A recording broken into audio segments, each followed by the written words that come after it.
We're going to get started. I'm Jim Rsna, and I'm going to serve as moderator for this session. I want to welcome you to the Fostering a Culture of Support for Clinical Research session this morning. This was by invitation only, and I'm glad all of you got your invitations. We're going to close the door. Well, we have a few extra seats, so if there's some people we've not invited, we'll let them come in as well. We have three speakers who each offer a different perspective on how one fosters a research culture. Actually, I think Carolyn, I think you're up first. So we'll bring our speakers up and start our program. Thank you, Jim. When I agreed to do this session, I should have checked to make sure it was not so early. There we go. All right. Well, good morning. I'm going to address the first part of our session on fostering a culture of support for clinical research and talk from the institutional point of view. So I have a couple of hats I wear at Emory, and one of them is as an Associate Dean for Research.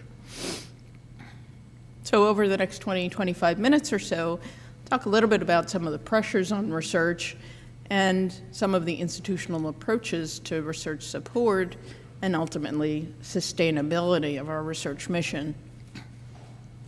So one of the fundamental concepts is that research brings in dollars. Another fundamental concept is that research requires dollars. And it's usually mostly in this direction if you just look at spreadsheets. So there was a RAND study a number of years ago that suggested it's about for every dollar invested in every $1.20 invested in research, a dollar comes back. But there are a lot of intangibles that do result in financial benefit to an institution. So while this is generally a true concept, it's short-sighted to just talk in terms of research costs money. So in terms of what research revenue, grant revenue supports, and these pieces go to different places depending on your institution. So the direct dollars, for the most part, are the monies that are used for the research project, supporting faculty and staff salaries, the research itself, supplies related to the research, and some computing equipment that's strictly related to the research being performed. Indirect dollars are the facilities costs and administrative costs, and for most institutions, these don't cover the true costs, especially with the rising compliance burden, particularly for clinical research and clinical trials. What does research revenue not support? And depending on how the funds flow is at your institution, some of these fall to the dean's office, the university, some of it falls to departments, some to divisions, some to the investigators. Preliminary data needed to apply for grants. Startup packages for recruitment of new investigators, unsupported portion of salaries for dedicated researchers, and this is increasingly an issue in our field as we encourage clinician investigators, and our salaries are well above the NIH cap. The cost share that's needed to support that gap. Most equipment used for research is bought through other means other than NIH grants or other grants. Desktop computers, and the gap in the NIH indirect dollars and blended rate. I don't know if folks know what the blended rate is. So say your institution gets 50% indirect dollars from NIH for every dollar of an R grant.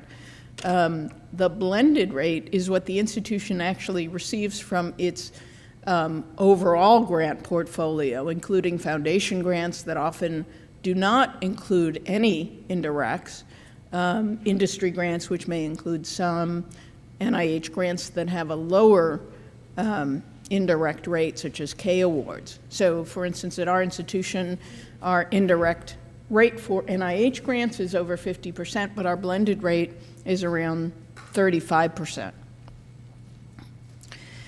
So the clinical mission has clearly supported research and education with cross-subsidization, and as the clinical dollars shrink, we have limited dollars for those things that grants don't support, for subsidizing our research mission.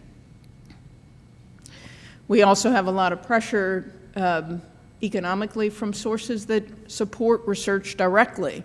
So I think most people have seen this kind of grant before.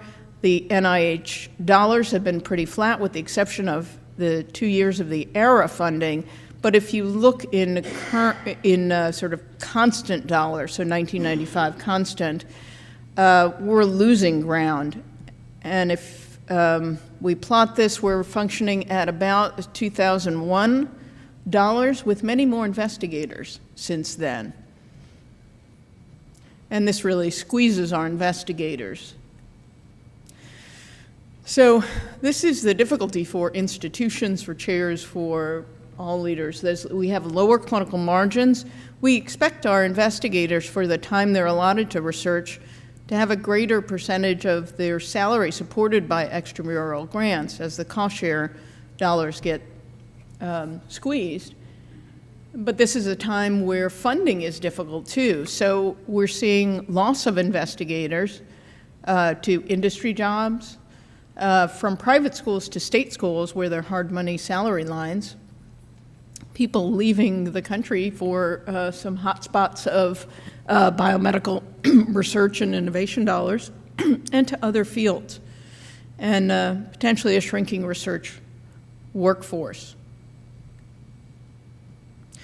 This is a graph that Jeremy Berg put out just a couple of days ago, showing that the erratic support nationally of biomedical research with dollars for the NIH has really resulted in a loss of about 1,000 funded investigators just over the last year. So looking at the pool of funded investigators, there was a bit of a drop from 2011 to 2012, and a much more significant drop to 2013. We talked at this meeting and a number of sessions about workforce and job market for radiologists. There's also some real pressures on the workforce and employment status of scientists coming into behavioral sciences and clinical sciences. Not as many research positions available. So a lot of continued challenges in the President's proposed FY15 budget. The sequestration cuts to NIH are perpetuated. The NIH salary cap a few years ago went down from around 200 to around 180K as the funding that's allowed per investigator. It's stable right now, but there could be greater threats and pressure for it to go to executive level 3. This is particularly difficult when we want to support radiologists doing NIH research. The gap from 180 to the AAMC median for an assistant professor for private schools is around 325 right now. That's a lot of dollars, depending on the percent time allotted to research to support your clinician investigators. And the 2012 NIH Workforce Report made it clear that NIH's long-term strategy is to decrease the dollars that go to supporting investigators. NIH is getting disinterested in supporting the research mission of institutions and wants to put the burden back on the institutions. So this is another threat that's going to manifest more over the next decade, or probably more like 5 years. And I mentioned the growing compliance burden that institutions have for IRB and IND and clinical trials regulation. So I don't want to bring such doom and gloom at 7 a.m. in the morning, and I think there's definitely some opportunities and a silver lining. There is a lot greater eligibility now for clinician investigators to achieve federal funding for research they may have done before through discretionary institutional funds. So I just got done reviewing a pile of grants for PCORI, and just really exciting work being done out there, some of it pertaining to imaging, and I think the mission of PCORI on patient-centered outcomes is really very much in line with the kind of comparative effectiveness research and health services research that is blossoming in our field. The NIH strategic plan under Francis Collins has really shifted more to support translational research, not with the exception of basic research, but when you look at the kind of grants that are supported through NIH now, and it's unlikely that these clinically oriented grants would have been funded in that mechanism 10 years ago. Institutions are looking at diversifying sources of research revenue, and there are a lot of foundation grants that are out there, although industry grants are a little bit constrained as well. Now, my residents don't like when I say this, but I do think there is a silver lining in the ABR changes and the radiology workforce instability, because residents and fellows are hanging around their academic institutions longer, sometimes doing research fellowships or 2-year fellowships that involve research. So institutional strategies for supporting research, particularly clinical research. Bridge funding is absolutely needed, and to support investigators that are productive yet have a lapse in their funding. Reevaluating the faculty promotion criteria. We're going to talk about some of these, and the definition of tenure, which I know is going on at a lot of institutions. Leveraging institutional infrastructure to support a number of investigators, such as if there's a clinical and translational science award at your institution or nearby that you could partner with for some infrastructure, core facilities, IT support. I think there's nobody who is happy with their IT, but certainly there's so much potential for leveraging IT tools. Strategic prioritization, I'll talk about this a little bit more. Pardon me. And fostering an integrated approach to implementation research and health services research. A number of institutions have done that well. Others are struggling to do so. And developing a long-term sustainability plan for research. So bridge funding is exactly what it sounds like. It bridges investigators from their past funding to future funding. At my institution, we had a very constrained bridge funding plan where the criteria were you had to have a renewal of your R grant that had come within 1 percentile of funding, and you just missed it. I mean, it was something pretty restricted. And I kept telling my executive associate research dean, there's a reason no one's applying for these bridge funding because no one's eligible. So we finally now have broadened it. So it is much more liberal, and it really looks at individuals who are committed to research, have had some funding support, are actively submitting, but need bridge funds to sustain them. And you have to pick people who are likely to have future success. We've done it so that there is a shared School of Medicine and department skin in the game. So we have to decide together that there's promise for this individual and that we want to sustain them. Usually it needs to be accompanied by some time-limited approach such that there are some milestones and the individual needs to have funding after a certain period of time of bridging. I have morning allergies all the time, so usually can't speak this early. Thanks so much, Jimmy. I appreciate it. And these bridge fundings can be geared toward sustaining personnel in the lab, faculty or staff support, maintaining a laboratory in terms of space costs. That also varies in terms of institutions who carries the cost of space or supplies needed to get additional preliminary data to get the next grant in. Promotion and tenure. Some institutions have really revamped and have forward-looking tenure and promotion criteria. Most of us, I think, are struggling with this. When I define criteria for tenure at the associate professor level to my faculty or faculty in other departments, it is about independent and sustained funding. Why are we still talking about independent funding? It's really about showing that someone is contributing innovation and a key expertise to a discipline of research. But we have to get rid of the independent word and the focus on independent funding and promote team science. Certainly our field has a lot of team science going on.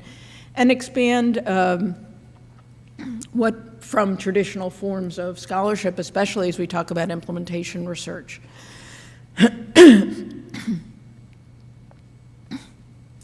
Leveraging institutional infrastructure.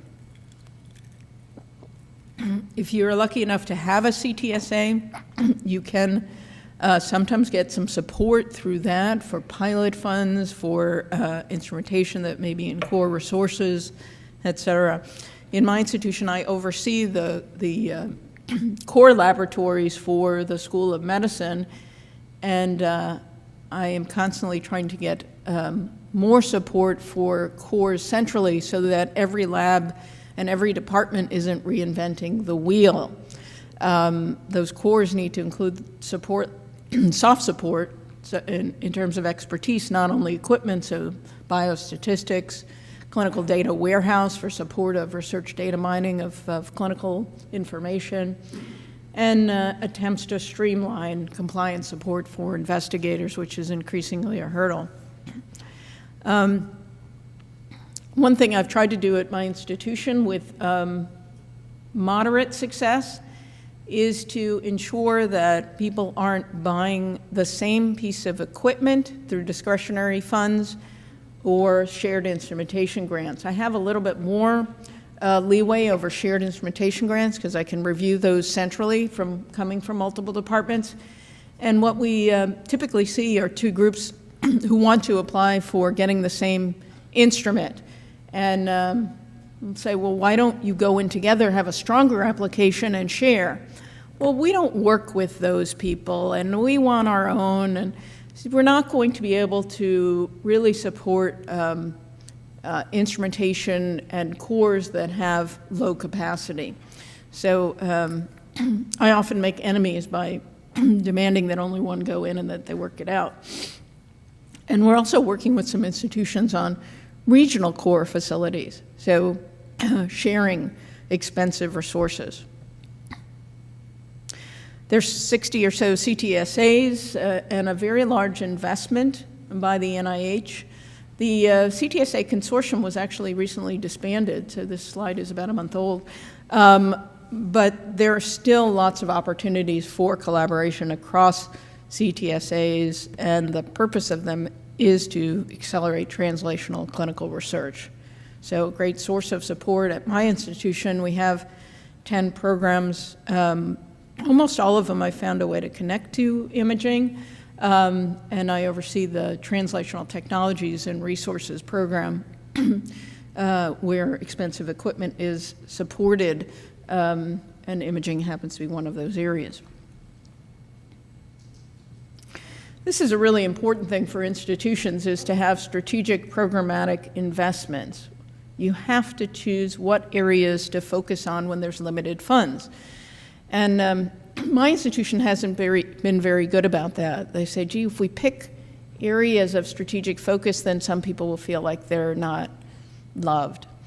But you do make a strategic decision when you don't prioritize. It's just not a very good strategic decision. And people have a way of tying their research to strategic priorities, so you get synergies from folks who may be outside of what you normally think as that programmatic focus. And you have to make some decisions then of maybe not hiring folks or with unproductive faculty who are not aligned with strategic areas to no longer invest in them. And these are really hard decisions. We've also worked to try to centralize our support for industry partnerships. Instead of having individuals alone, always consulting with industry, how do we create teams in particular areas of strength and go to industry and say, we can be a resource with this interdisciplinary team. Fostering an integrated approach to implementation and health services research is really a win-win for health systems at a time of great change, and can really be research and inform economic and care decisions within the health system. It also helps emphasize the value of research to your health system, which normally sees research as interfering with patient throughput. Emphasizing that in academic health centers, the brand recognition that's brought by clinical trials and other research is a huge benefit. It justifies their demand for higher reimbursement, and really is the reason people come to academic health centers, not directly because of research, but because of the reputation by being the first to often discover and do things. Embedding support for clinical trials means having personnel that are trained in clinical areas and in research, and embedding those key personnel in clinical areas, and having some space within your clinical facilities to support clinical trials. And of course, having the informatics tools to facilitate that embedded approach. We have a campaign we started in the School of Medicine called Game Changers. We have about a dozen of these individuals. These are individuals who have done research that has had a massive impact on the way we practice medicine. And one of these game changers in our institution is Ernie Garcia in the Department of Radiology. And he developed the Emory Cardiac Toolbox, which is a software toolkit that's used in 10,000 hospitals worldwide. So huge impact. And we have this in all of the clinical waiting rooms in radiology. And we've put the others that pertain to other areas and other disciplines throughout the health system as well. So I'd love to say that I have a model for developing a sustainability plan. I don't know anyone who's done this. If anybody in the room has done this, please raise your hand. And part of this is to consider what is the reasonable expectation for investigators in terms of bringing in extramural funding. How do we support research personnel and resources through intramural funding, and what are those sources? And right-sizing the research workforce, which may be different for each institution. And those are hard decisions to make. During the NIH doubling, it was great. You just built more research buildings, hired more researchers, and that kind of growth may not be possible anymore. So sustainability is in the sweet spot of all of these forces. National economics, which involves a lot of politics, institutional funds flow and economics, the culture at your institution, what is the value of research, what kind of infrastructure you have that can be leveraged, synergy of research with a strategic plan of the institution, and what the research workforce is nationally as well as in your institution. So not an easy thing to develop. Advocacy is critical. The AAMC has been involved in this for a long time and have made economic arguments that hopefully can be understood by individuals on Capitol Hill, demonstrating that federal and state-funded research conducted at academic health centers, 2009 was the last figure I saw that was very powerful, showed that investment added $45 billion to the U.S. economy and supported 300,000 jobs. That's the kind of data we need to showcase. The Academy of Radiology Research does a great job of echoing this message, particularly for our field. And here's John Lewin just last week advocating to Congress for NIH research and the economic impact, in particular, of imaging research. I'll also mention that coming up in a couple of months is the Academy's annual medical technology event on Capitol Hill, which serves beer and snacks, so we get a lot of NIH staffers, and they realize how cool imaging research is. Here's Vivian Lee, another radiologist, testifying in Congress. So I'll leave you with this message. If you think research is expensive, try disease. Thank you so much.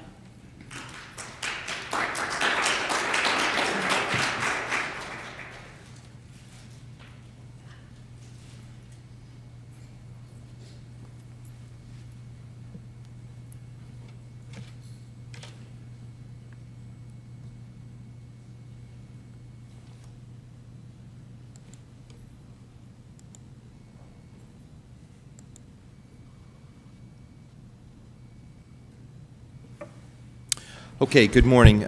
My name is Neil Rofsky. I'm chairman of the Department of Radiology at UT Southwestern Medical Center in Dallas, Texas. And I arrived there about 3.5 years ago, and it's relevant because I think each person's experience in fostering a culture for support for clinical research depends on where you are, so life is indeed a relative experience. So I was recruited at a time when a new president came from the Northeast, a new dean arrived, and there was an emphasis on research.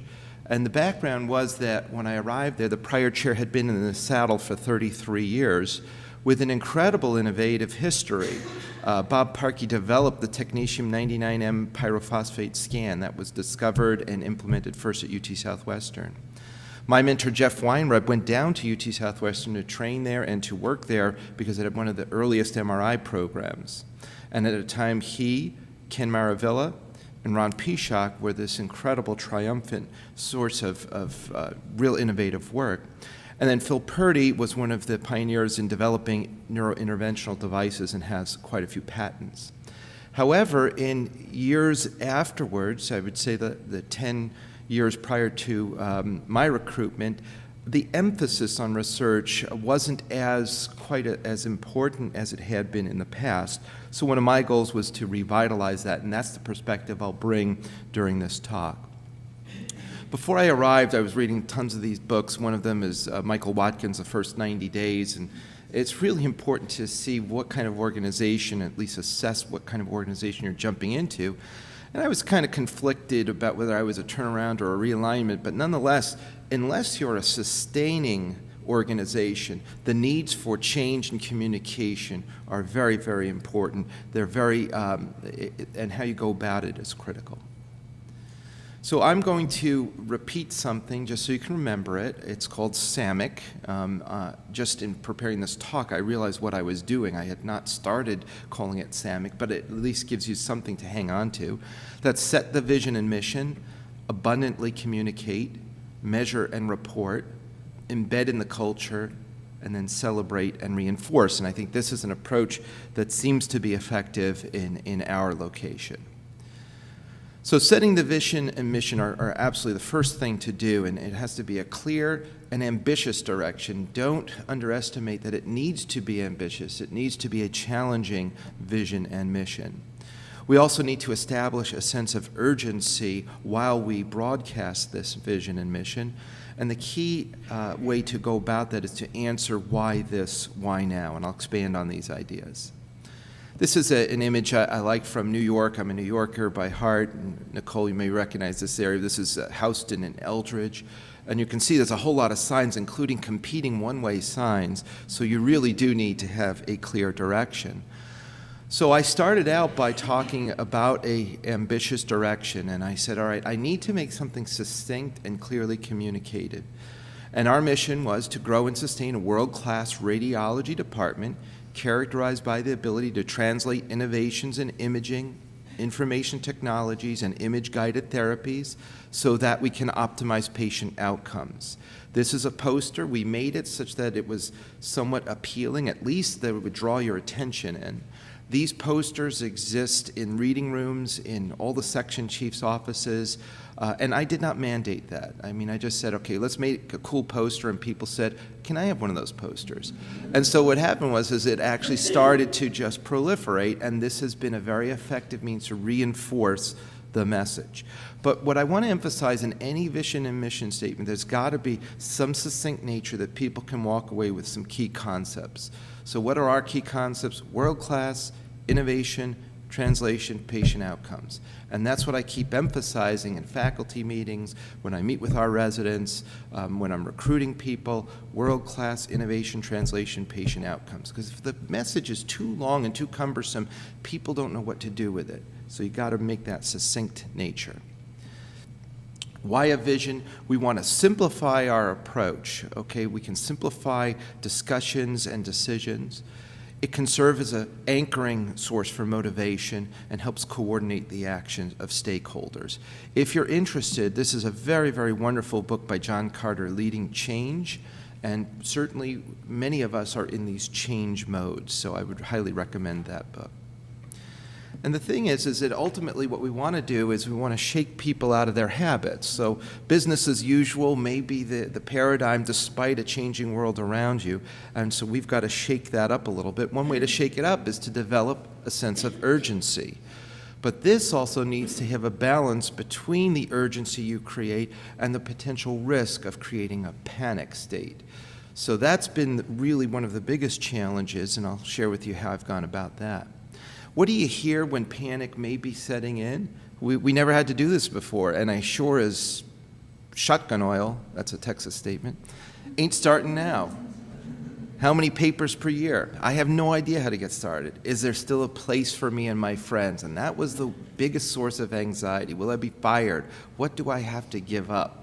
Whereas I actually had the perspective, this is a fantastic thing I'm bringing. It's been an invigorating, exciting career for me. Let me share this with you. So urgency without panic. You need to convey the value of the future state. We need to share data and minimize the barriers to change. So we've got to, as leaders, put in elements that will make change possible. We need to communicate frequently so that people can see, hear, and feel the change with frequent, effective messaging and engaging people in the process. You'll notice I have this image of the gas pedal, and I use that very, very frequently in the change process. If you are always pressing to the metal, always have urgency, you're going to crash and burn. If you always let up, you're going to get nowhere. So that is one of those emotional intelligence pieces. You've got to very, very deftly press on that and let up and press and let up. And the only way you can do that is to see what your faculty is doing. If you're sitting there isolated in your office, you're just going to be out of touch with what's going on. Why this, why now? The global why this, why now answer is to maintain satisfaction in a changing world. Well, we all know the changes we face. Healthcare reimbursement for sure. We can stave off the threat of commoditization with innovation. The new dean and new president had institutional imperatives, so again, you need to change the paradigm. But the most important strategy is to appeal to the pride and intellect of our faculty. The pride in what we do, how we do it, the positive way that we impact patient care, and the esteem that we can bring to our institution and our department. In SAMIC, the next phase is abundantly communicate. Appeal to both the cognitive element as well as to the emotional element. How do we appeal? By engaging the head? Data. Data on the demand for research, the trends in research, and best practices. Very critical to benchmark yourself, to use tools such as Scopus, compare section chief's productivity to your section chief's productivity. Compare NIH grant support across departments. It's not to feel badly, it's just to show there are very high goals to aspire to. Share like perspectives, bring in grand round speakers, visiting professors, and recruits so that people can really get that cognitive element. Oh, that's what this guy's talking about. And appeal to the emotional elements. What does the future state look like and how does it feel? Bring in the people in your department who were originally skeptics and now are converts and have them share their experiences in public fora. Share the positive outcomes. It's very appealing when there's a positive change in the standard of care, We had a young faculty member who actually leveraged IT resources to have early communication of cancer patients from the emergency department, and showed that he could actually get them to the specialist earlier, get them to definitive therapy earlier, and he was rightfully so very proud of that and shared it with our faculty.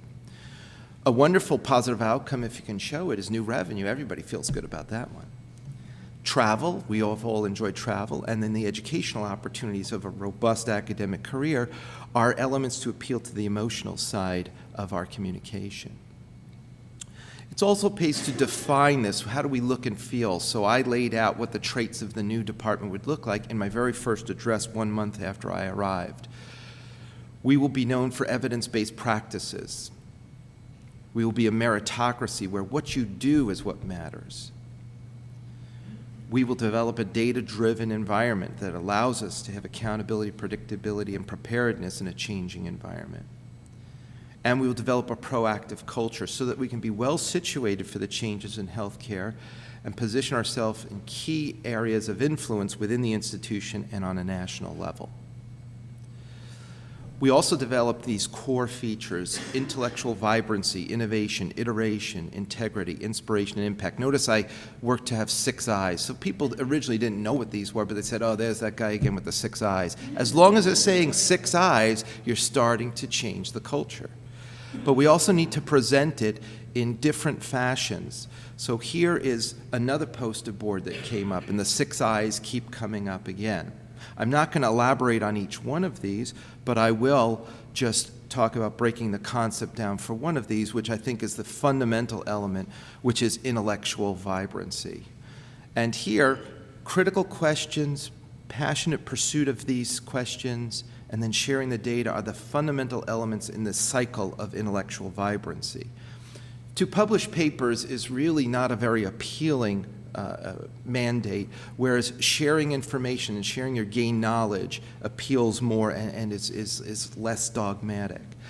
Meticulous methods and rigorous analyses require resources and role models, and then thoughtful hypotheses and creative comparisons and interpretation do require some education. But core features can be discussed, and these can broaden these concepts of the 6 eyes. Also, when you're in the change process, leaders have to be accountable. So while I set high expectations, I also said you need to expect something from me too. And I charted out, what am I going to do for you? I'm going to provide tools for your success. I will enrich your experience and personal fulfillment. I will leverage resources to create new opportunities for you. And I will share the invigorating, exciting, and rewarding academic career that is possible. If I didn't believe that an academic career was a fantastic place for me and the wonderful experience I had, I would not be able to push this change nearly as effectively. But it is truly something I believe in.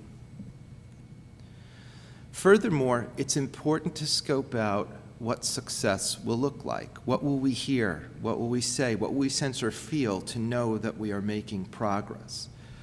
So another poster comes up, and you guys say, oh, this is hokey Rovsky with his posters. But these are effective tools, and I really do emphasize this.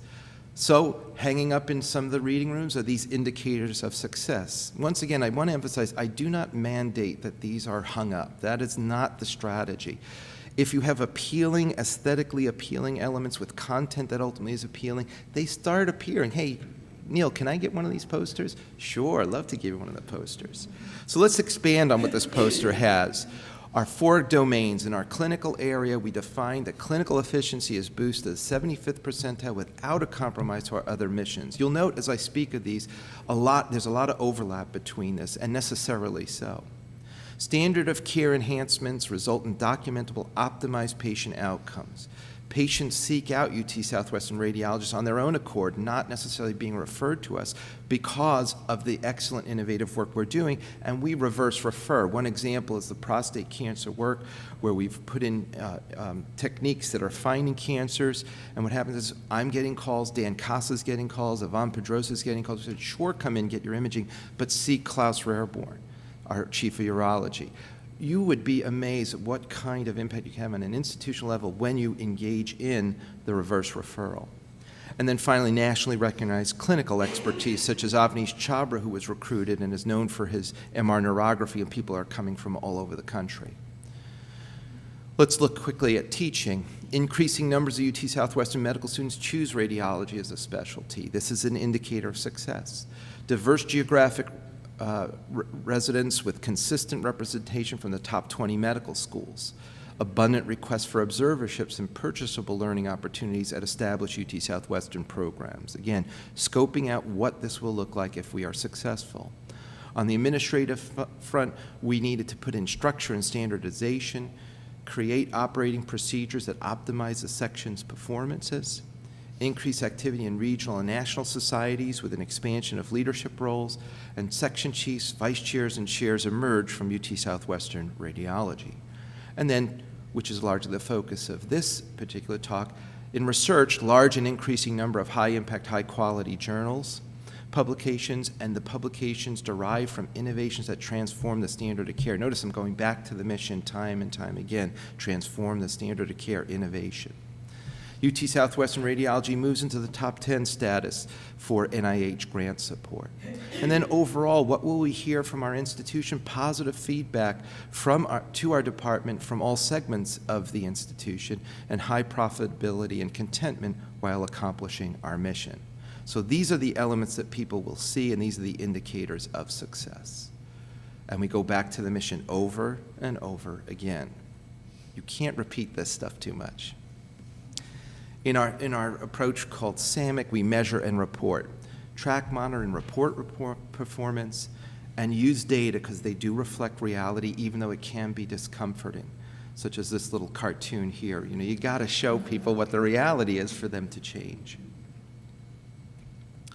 So we developed a publication grid. And what I have here, as you can see, I've ascribed points based on your authorship position, 3 points for second, 5 for either a first or last authorship, and 1 for others. We also ascribe points for the impact. So if you're a Tier 1 impact factor greater than 5.2 impact factor, you get 4 points. Tier 2 with an impact factor of 3 to 5.2, you get 3 points, et cetera, et cetera. So we ultimately have a scoring system. The author position times the impact times the number of articles gives you a point score. And here's just a theoretical faculty member. And you can see here that if we have 5 points and we have Tier 3 here, we have 1, we've got 15. In this segment, we've got 3 points. We've got times 2 for the impact factor, and there are 2, 3 times 2 is 6 times 2 is 12, et cetera, for a total of this person's points in this individual's year of 34. This can be tracked, and this can be looked at regularly. I find that our faculty really do relate to data. So publish more papers doesn't make a whole lot of sense except for, oh, I've got a point score. Not only that, you can appeal to the competitive spirit of individuals as well.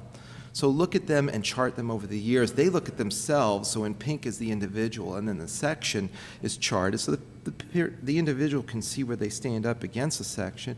But in addition, we can also post these where people are looking at what the relative sections are doing. Now, this is a little bit to appeal to the competitive nature of individuals, but also to evaluate for the resources that may be needed.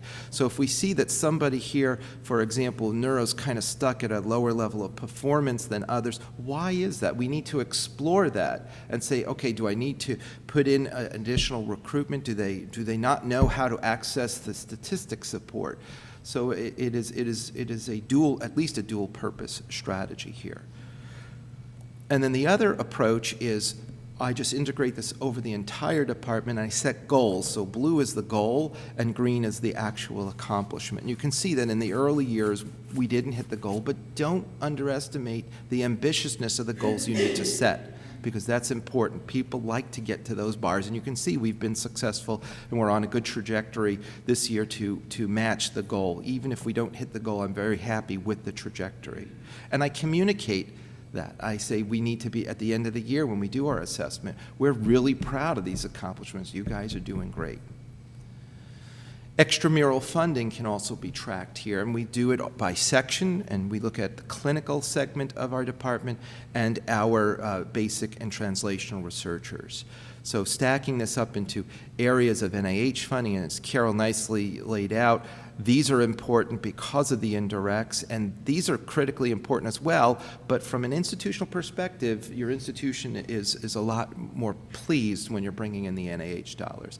I think that from a chair's perspective, I'm just pleased that academic work is occurring, there's an innovative spirit, and there's an intellectual vibrancy that is resulting in extramural funding. I haven't done this yet, but I do plan to do this for this year, is to chart the accepted abstracts, again, looking at it section by section. Okay, continuing along this line, embed in the culture. Provide tools, and I'll expand on that in a moment. Learn the language. H-index was a foreign notion before I came, and more people now know what an H-index is, and they talk about an H-index.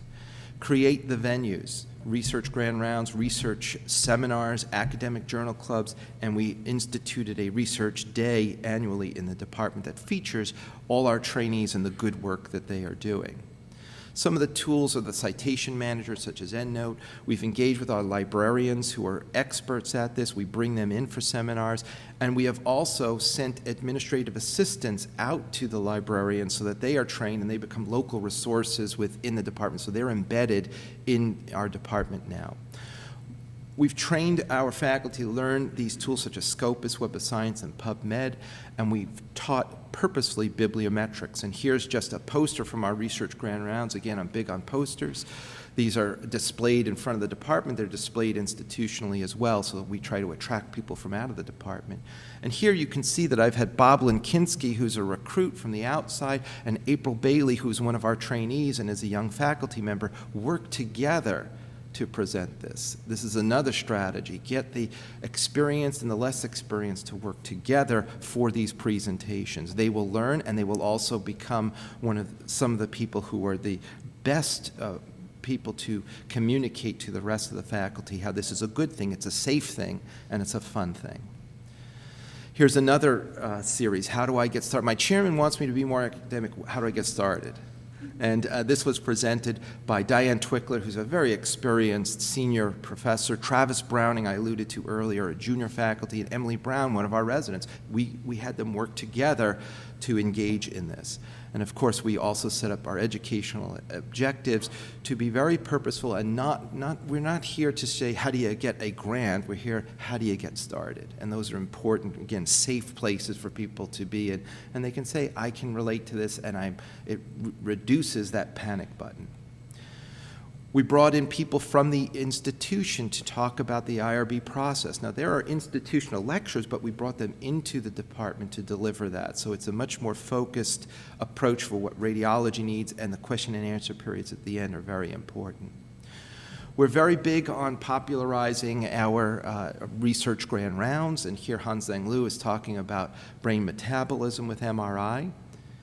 Also, just these posters are very appealing. So we have these posters displayed in the department in my administrative area, which, by the way, is linked to about a 15,000 square foot research area. So we combine administration and research so that people walk in and they see research is alive and well.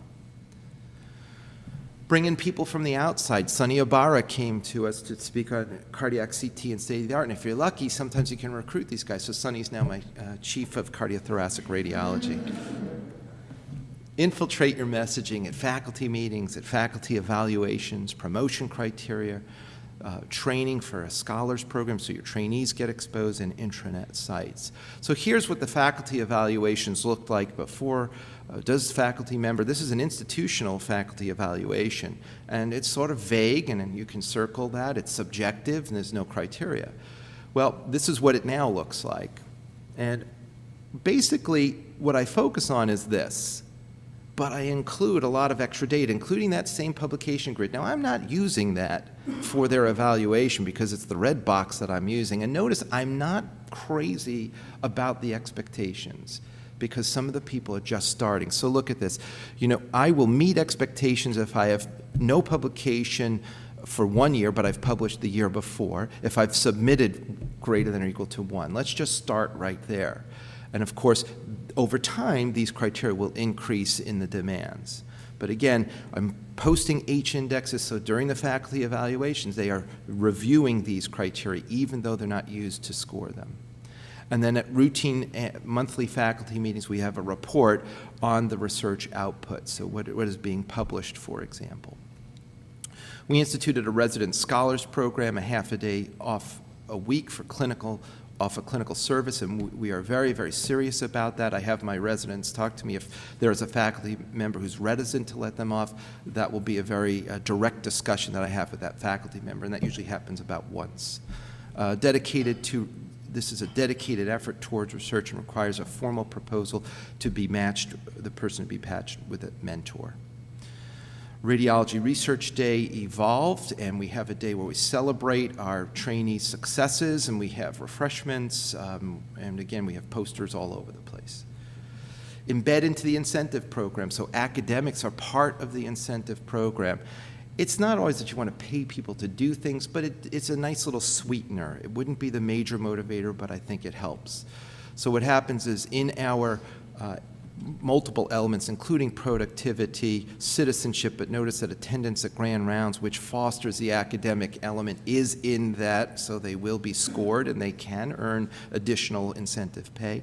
But most importantly, we do have the academic piece incorporated into that. And you'll notice that the grid again in the scoring system for publication appears, funded research, conference participation, and teaching. And finally, celebrate and reinforce. First abstract acceptance should be announced. First publications. First publication is first author. Publication in high-impact journals, et cetera, et cetera. I announce these frequently and publicly at faculty meetings and institutional news reports, privately, in the hall, in the elevator, in the parking lot. You know, I'm proud of people when they accomplish it. Hey, did you see that April scored her first peer-reviewed publication? That might be an elevator conversation. Did you hear Rajiv got a great score on his R01? Probably going to get funded on the next submission. I don't know that in this environment, but I'm pretty optimistic anyway. Bill Erdman, a year before he retired, actually was inspired enough to produce this wonderful publication, and we celebrated this. We had him present a small snippet of this at a faculty meeting. So again and again and again, keep repeating this, keep celebrating, keep mentioning. At readout, even at the scanners, when I'm going to do an MRI scan with a technologist and I'll just be sitting there monitoring a particular scan, I'll be talking about the resident who got their first publication accepted.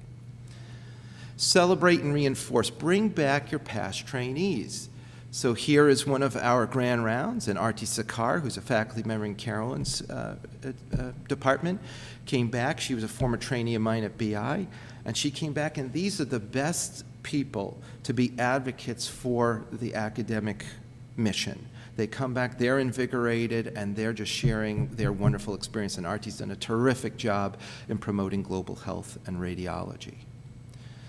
But it also pays to keep an appropriate perspective. So here's Professor Dinsmore with a very, very distinguished career, but of course, Professor Dinsmore has published and perished.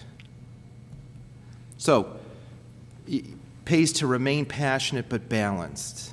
You got to still have fun, you got to relax, and you have to enjoy the company of others.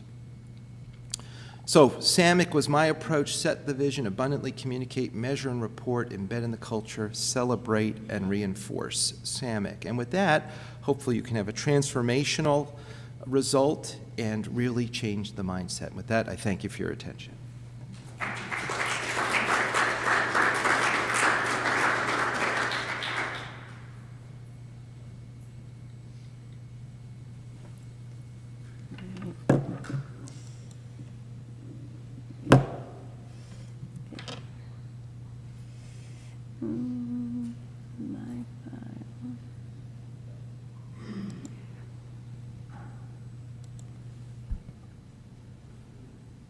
Great. Good morning.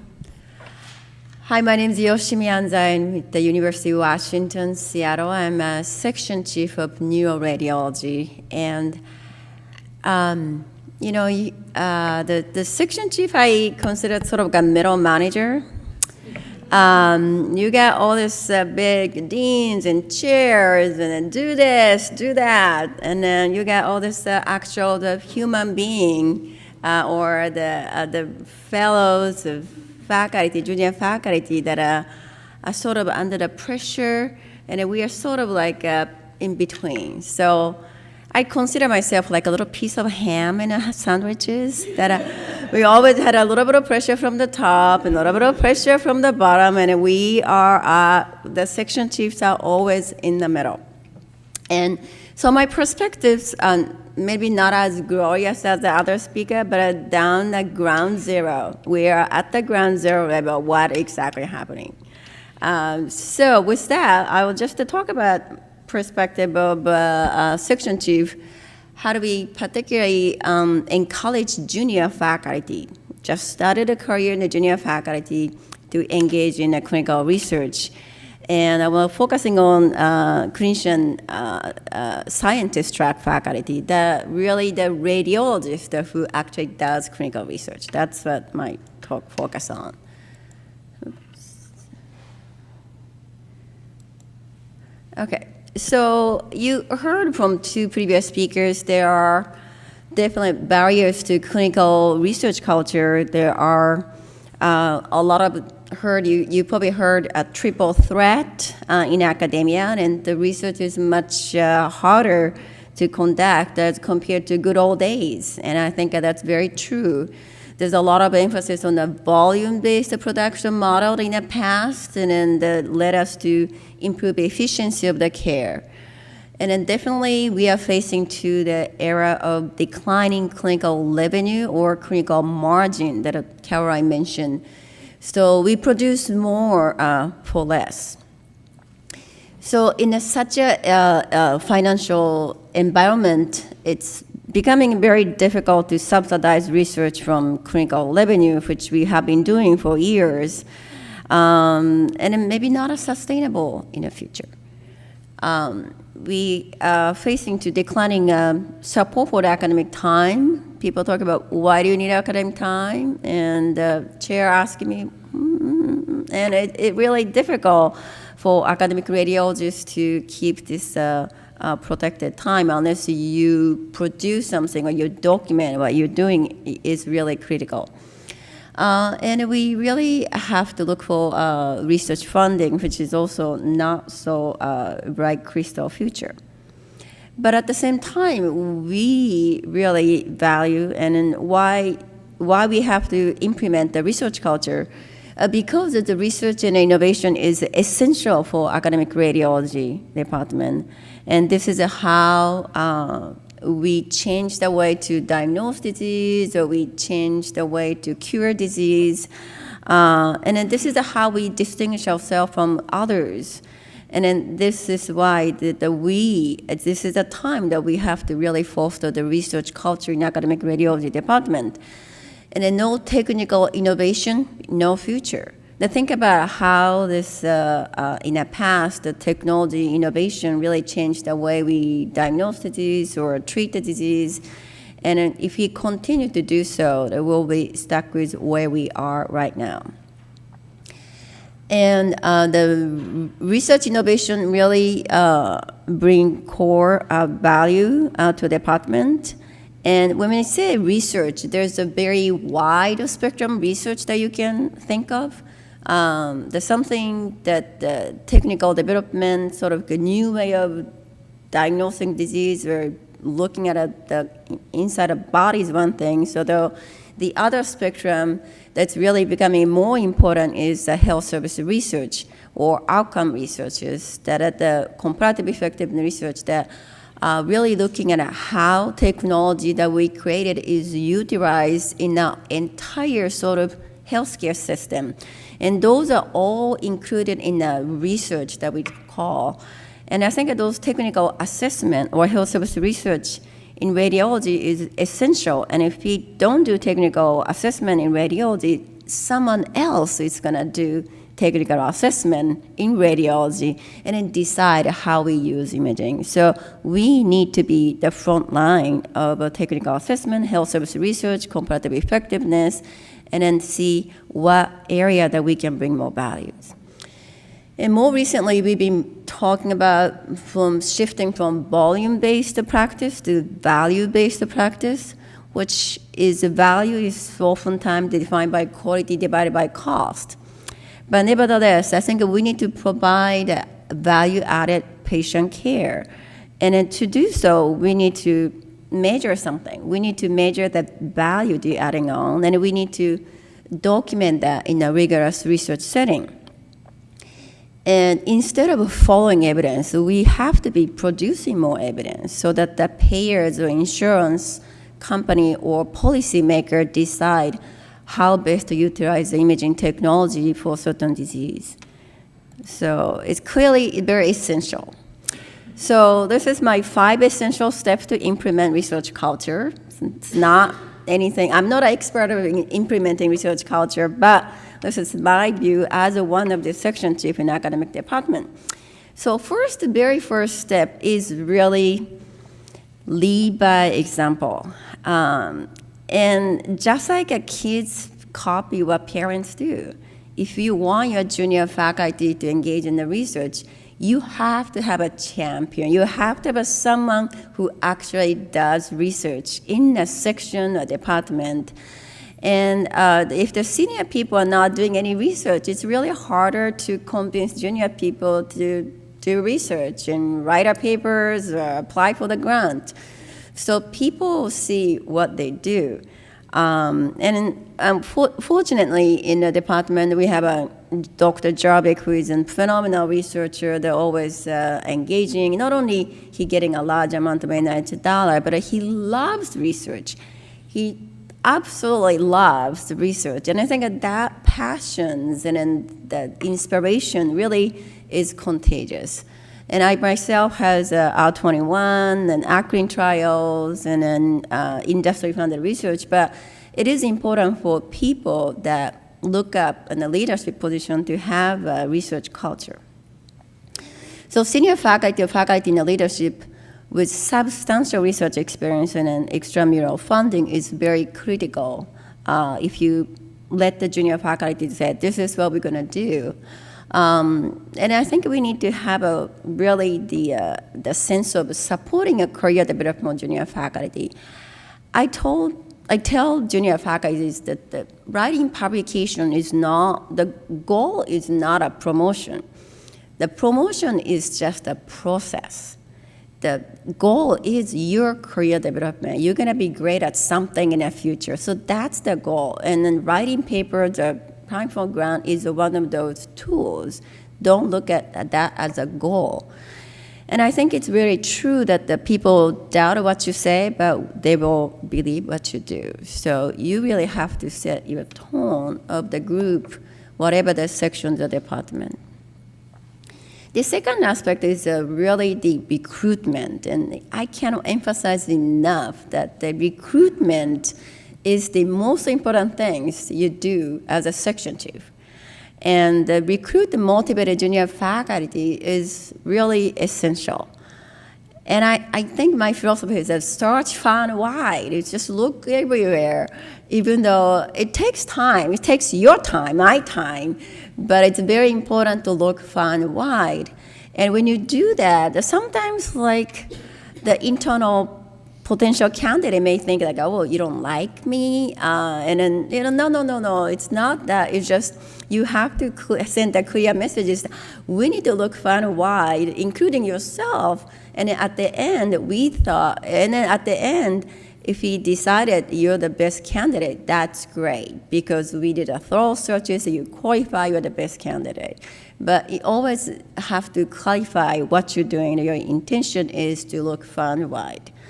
And you really have to find someone who had a very focused research interest, has written paper about, few publications about one thing, so a very focused area rather than one thing in others and 5 different diseases. I think it's good to have, particularly for junior faculty or fellow level, need to have a very confined research interest and also commitment. You really have to have motivated people to do so. And senior faculty in my section uses sometimes a PA ratio or AP ratio, the publication abstract ratio. And I think that this is true outside of radiology, that somebody who has large number of abstract and a fewer number of publication, which indicating people will start something but not finishing it. I think its balance is very important. So that's something you should keep in mind. And it's most importantly, to me, is the collegiality of the person. As you know, the research is not just an independent work, it is a teamwork. So even though the smartest, the greatest, the person with a long CVs and publication list, if you don't work with others, it's very difficult or disruptive even more. So important to find a person who has a collegiality because we all work as a team.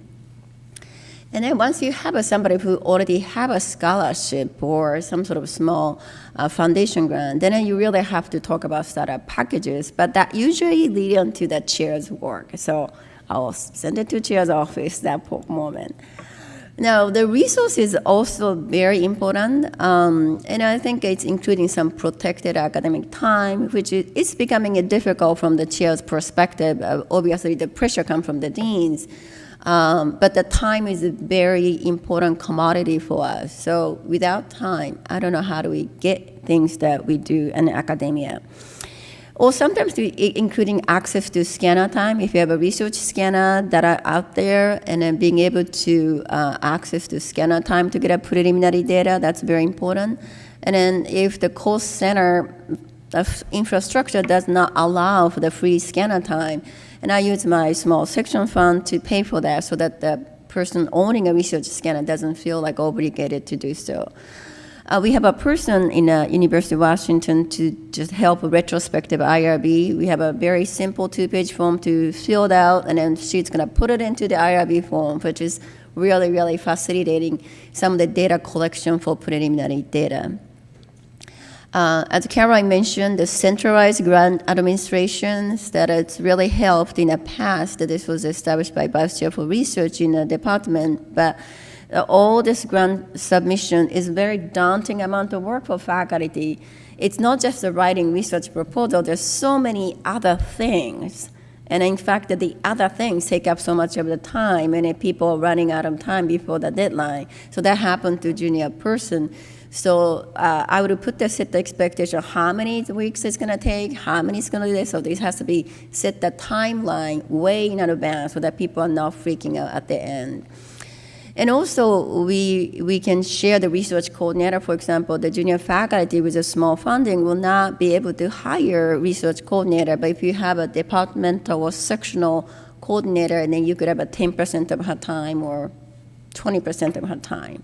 So those are the resources that we can help junior people to engage in the research. And it is extremely important about commitment from the leadership.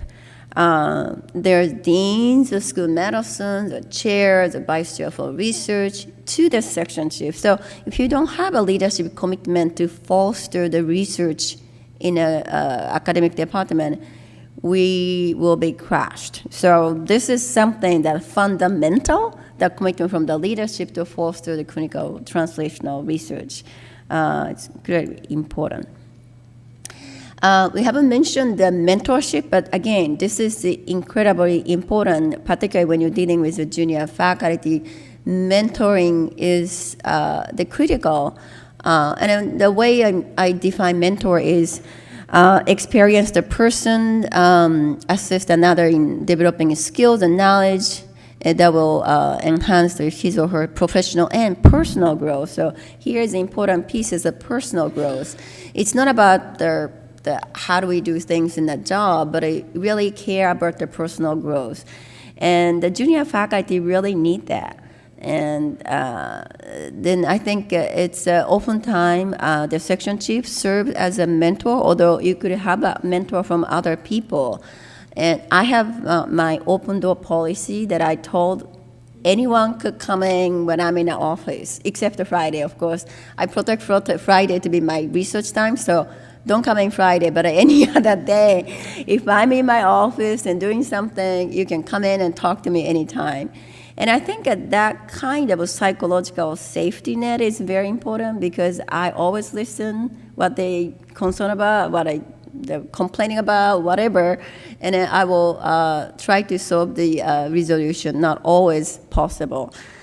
The other thing is to be aligning a clinical interest to research. Somebody who interested in brain tumor, perhaps it's great to do the brain tumor research, and aligning that, and to do brain tumor conferences so that you get to know more clinical clinicians. The other key element is a buy-in from senior faculty or leader to join the mentorship. I know that yesterday there was an ASA session that somebody asked, how do we deal with all the senior people? I'm just new section chief. It is very important to have a senior faculty to be on your side, not against you. And in fact, my section, I have a quite 4, 5, 6 faculty that are senior to me, or been in my institution almost 25 to 30 years. So it's very unusual circumstances. And I think it's very important when you become a section chief that you really talk to those people to build a relationship. And those senior professor who has been there, done that with an enormous large number of PCB, although they may not be doing actively right now in the research. And those people, really, if you could make them, convince them, they will help you mentor junior faculty. They are full of knowledge and wisdom, and they care junior people. And I think at the senior faculty department, you utilize those really amazing resources to what you want to accomplish. And I think you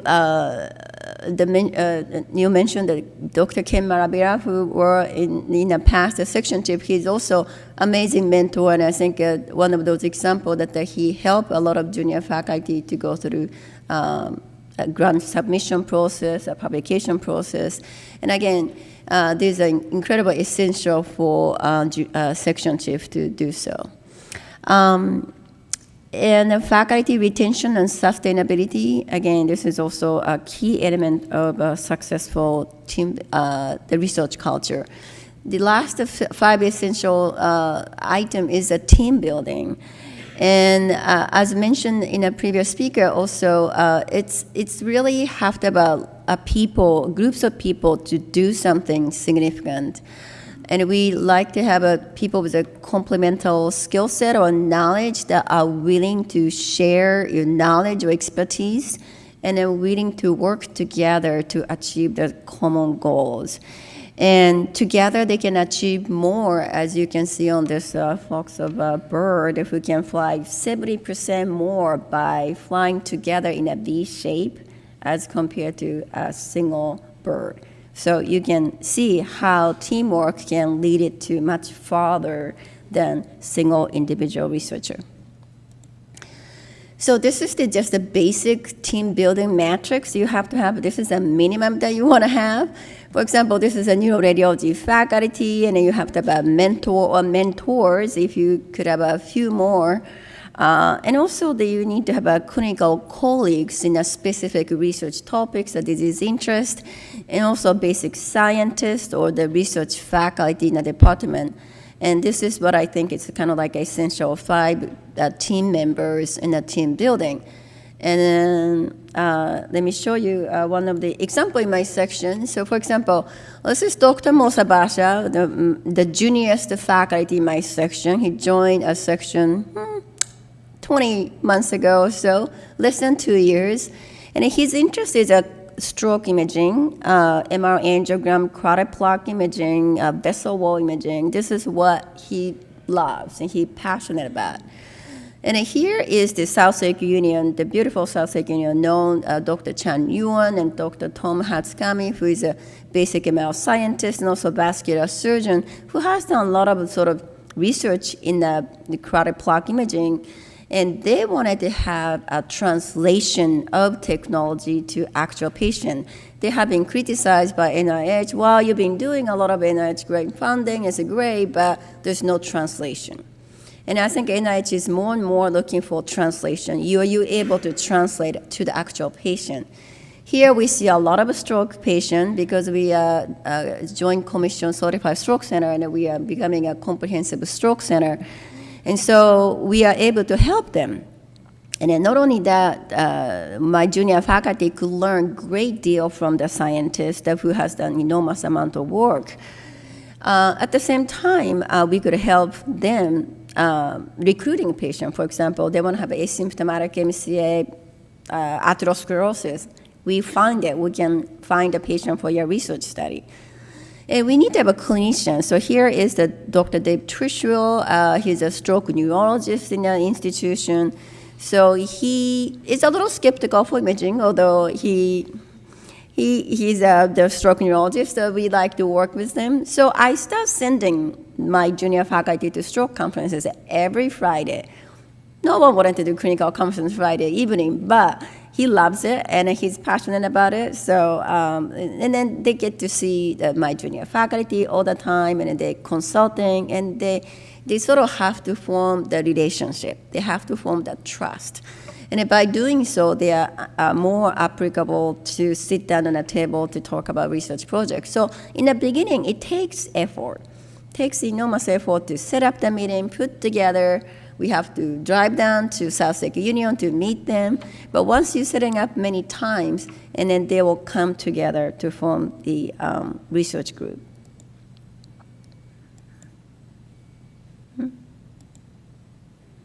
All right, there you go. And then that circle can get bigger. That's a basic minimum 5, but you could add it on statistician, you can put it a genomics person, proteomics person, or bioengineering, mechanical engineering person, all together. And it could be a sort of an extramural or outside of a department, outside institution collaborator. So coming together is beginning. Staying together to progress, and working together is success. That I like that quote. And then next, I'd like to touch upon some sustainability. Again, as Caroline mentioned, the sustainability is really difficult. It is almost like the business world, sustainability, or ecosystem. And then how we sustain the research culture is really challenging. And it's easy to say, well, we're going to have a progress, and we embrace the success and then reinforce. It's easy to say, but it's really harder to do.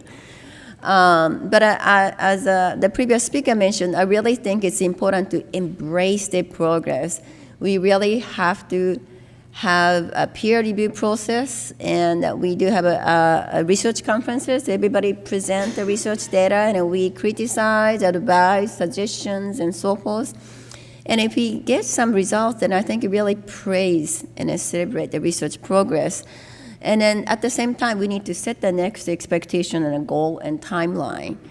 And that's important. So you have this, now when do I get that? When do I get that draft by? And then how do we circulate that to edit? And I think that really clarified each steps and tasks involved for the research generations.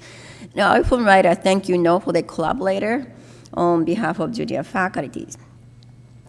And also a collaboration and integration, the radiology research faculty in and out of radiology department. It's important to go outside of radiology department. There's so many amazing researchers out there that we should take a leverage out of this. And multiple research groups could work together and share resources and knowledge. And also, I think it's important to keep it collaboration among the junior faculty. For example, we have 3 junior faculty, all assistant level, the different interests, and they can work together so that we can share the patient or IRB, patient subject recruitment all together. And I think it's important to assess outcome. I don't have the clear metrics like Dr. Lofsky, the point system, although those kind of things that scare sometimes the faculty. But we always have to look for presentation, publication. And I think it's important to set the expectation. You have to draft it before the meeting. You don't want to just present and then not writing up, or write it up later. That never happens. So we need to have a draft before the meeting so you have something concrete at the time of presentation. And then scholarship and grant applications. It's important to build some momentum when you have those preliminary data collection to publication, and then start thinking about searching for a grant application, some of the funding sources. And also, I found RSNA clinical trial workshop is incredibly valuable. I always send the junior faculty there. I think sometimes in January. It's really week-long, really great workshop. And once you have a scholarship and a protected time, then you can get more academic time. And I think that make it a good cycle, not a vicious cycle, and a more project. And at the University of Washington, we have UW Imaging Science Grant Writing course. This is run by Dr. Janet Racy, who used to teach grant writing courses at the RSNA. And this is 10 sessions between 7 to 9 a.m. So actually, by adjusting a work schedule, any faculties or even resident or fellow could attend this. And the whole idea is by 10 sessions, you have a written draft. So somebody who has a project in mind coming together to get out that by 10 weeks, you have a whole proposal written. And it's really incredibly high success rate in a department. And also reinforce the research culture by innovation and investigations. And a career development of junior faculty, again, is an essential element of the department. And we hear all this triple thread, but I think the clinical research and teaching, why not do them all? I think we can do this. We can do all of that. It's just the mindset is really the critical. So together we can do anything. I'm obviously optimistic and a half glass full person. But the biggest emotion in creation is the bridge to optimism. So optimism is good. It's nothing great about being pessimistic about the future. So we can do this, and the faculty is just great, and chair support this, and I think that's where we're gonna have to go. So just to take one point, recruit and mentor motivated faculty, and an institutional commitment and resources, teamwork and mentorship, and embrace and celebrate progress. That would be the essential element of instilling research culture. Well, thank you so much for your attention.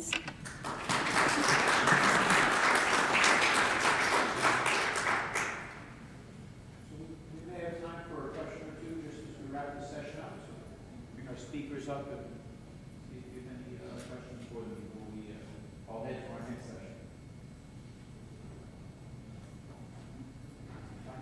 I have one question for you guys. If you could tell everyone to do any one thing on Monday when they get back to help improve the research culture in your institute or in their institution, what would you ask them to do?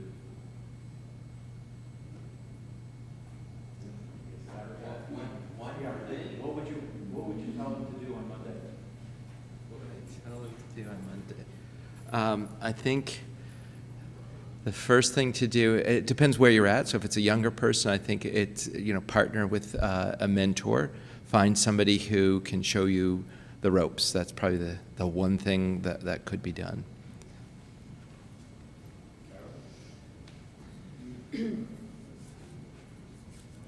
Well, in line with talking about optimism and enthusiasm, I'd start by talking about some of the great talks I heard at AUR, and particularly if there's one that was in synergy with that person's interests, and then talk to them about what they're working on.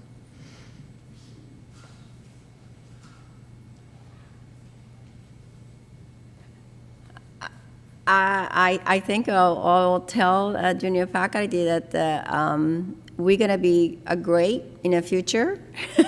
We may not be, but I think we have to keep the innovation and optimism. And I will encourage them to, aim high. We need to be ambitious. And I think we can do a great deal of research now to really make a significant impact. And we have to foster those belief and maybe faith in the future. So that's what I will tell them.